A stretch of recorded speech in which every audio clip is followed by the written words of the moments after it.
Amen. Kanina hapon, habang pinapanood ko yung practice nila, yung rehearsal nila, ang daming pumasok sa isip ko. At isa dito is nakakatuwa dahil itong mga kabataan ay sa murang edad gaya niyan ay namumulat na sila sa mga ganitong banal na gawain. At kaugnay ko doon sa sinabi kong rehearsal or practice, pag sinabi po natin practice, pwede natin ulitin. Hindi po ba? Para gawing pulido ang bawat kilos ng karakter. Sa practice, pwede mo rin palitan o i-improve ang script. Pero sa totoong buhay, hindi natin or hindi mo pwede or even walang rehearsal, practice para mamaya or para bukas. Na-imagine mo. Pwede ba natin practice ang ating buhay mamaya, para mamaya? Or even para bukas? Sa buhay nila Jose at Maria, walang rehearsal.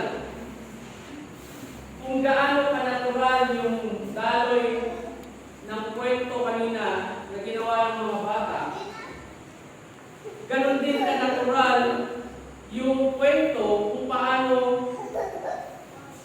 sina Jose at Maria ay naranasan nila yung kanilang nung panahon na sila ay nasa Bethlehem. Bakit sila napunta ng Bethlehem? Para malista, magpa-census. So wala silang ideya that time na malapit na palang mga anak si Mary.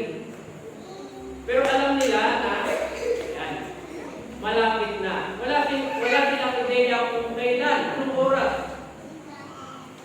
At siyempre, sa okasyon ng maraming tao, lahat ng bahay, panulyan ay wala, ay puno. Pwede mo bang, sige nga, sa atin kaya.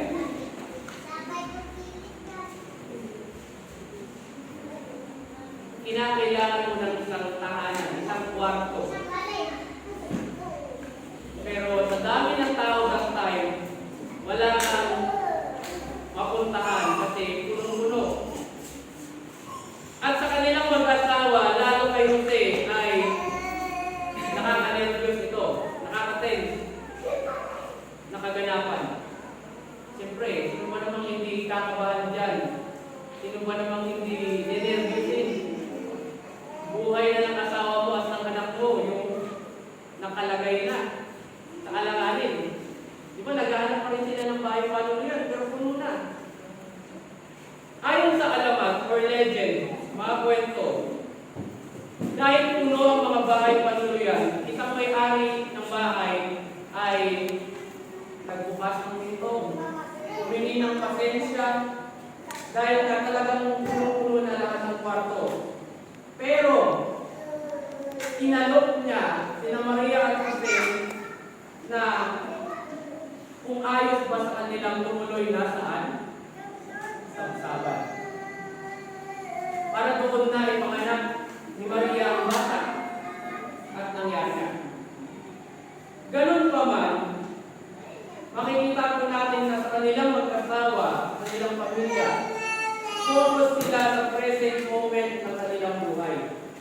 Hindi na nila inisip na ganito pala yung mangyayari kapag tinanggap ko yung kalooban ng Diyos, yung kagustuhan ng Diyos sa akin. Ganito pala. Hindi nila inisip yun, kundi inisip nila yung kagalakan, kasiyahan sa kanila, na kanilang naramdaman nang maisilang at makita nila ang bata. Diba sa inyo? Iba ang pakiramdam kapag makita mo yung panganay mong anak, lalo na kung may panganak mo, may panganak ng asawa mo. Iba yung pakiramdam na makita ng lolo, ng lola, yung ako nila, na bagong panganak. Iba yung pakiramdam. Sa kaya sa kanilang dalawa, kahit na sabihin natin, ganun yung karanasan nila,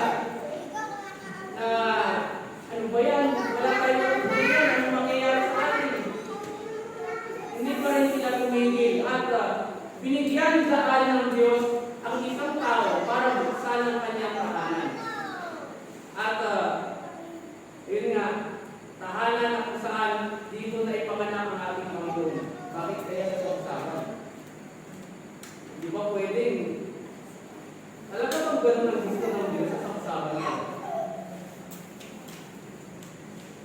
Sa taong-taong pagdiriwang natin ng Kapaskuhan, mga paghahanda na inaasikaso natin, hindi nawawala ang pagkamangha or amazement sa akin tuwing panahon ng Kapaskuhan. Kayo din ba ganun ang nararamdaman na tuwing nasabit yung December, Pasko, nararamdaman mo ba na parang may darating na something na hindi nyo maintindihan? Pero inaasahan ninyo na masaya ito. Masarap sa pakiramdam itong darating na ito. Nararamdaman nyo ba ito tuwing darating ng December? O mabaliktaran, nararamdaman natin yung nervyos dahil gastos dito, gastos doon, di ba? Schedule dito, schedule doon. Well, sa ating mga tao, talagang nariyan na yan. Sa akin, namamalit ako, namamalit ako. Kasi sa kabila ng mga karanasan, nagpapataba at nagpapatakal sa akin. Sa akin, dito ko nakikita at na-affirm ang aking pananampalataya sa Diyos.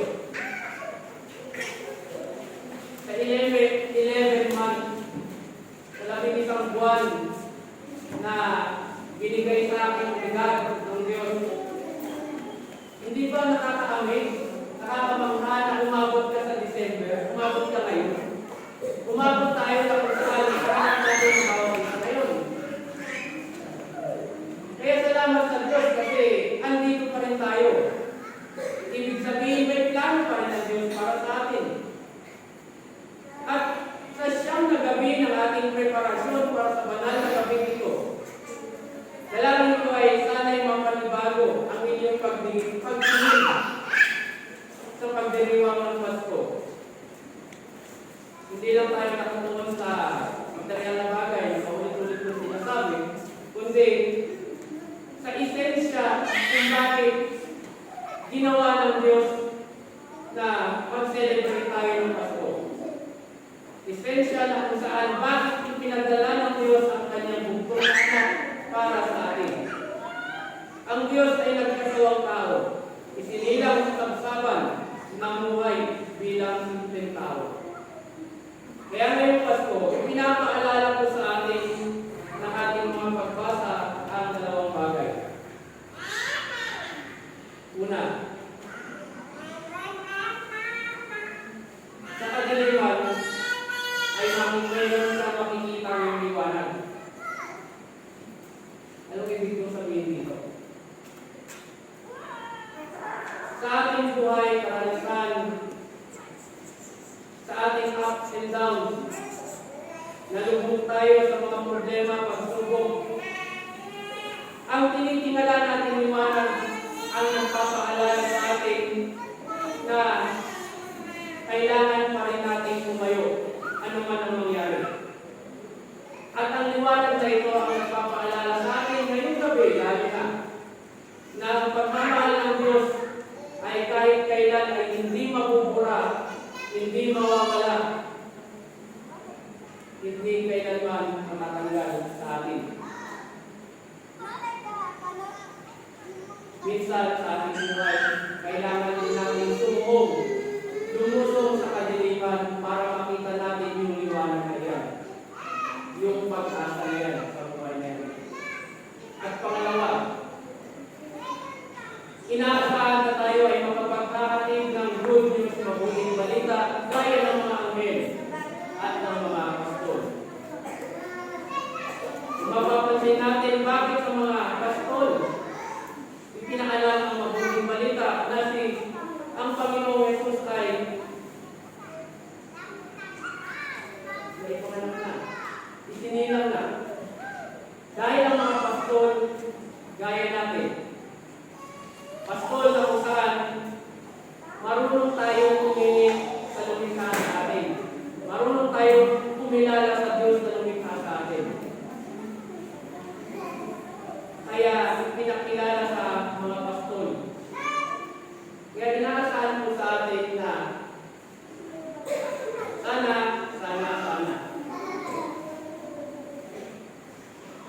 gaano man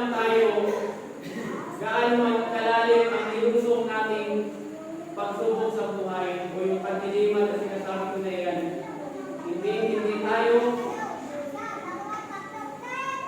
magpapatalo dito. Kundi, gagamitin natin yung liwanag na yan para tayo ay patuloy sa plano ng Diyos sa bawat isa sa atin. At ang isa na nga dyan ay patuloy na mapagpakatid ng mabuting balita sa ating kapwa, saan man tayo mapunta ngayon at kailanman. Kaya isang mapagpalang gabi at maligayang Pasko sa ating lahat. Sa ngalan ng Ama, Anak at ng Espiritu Santo. Amen.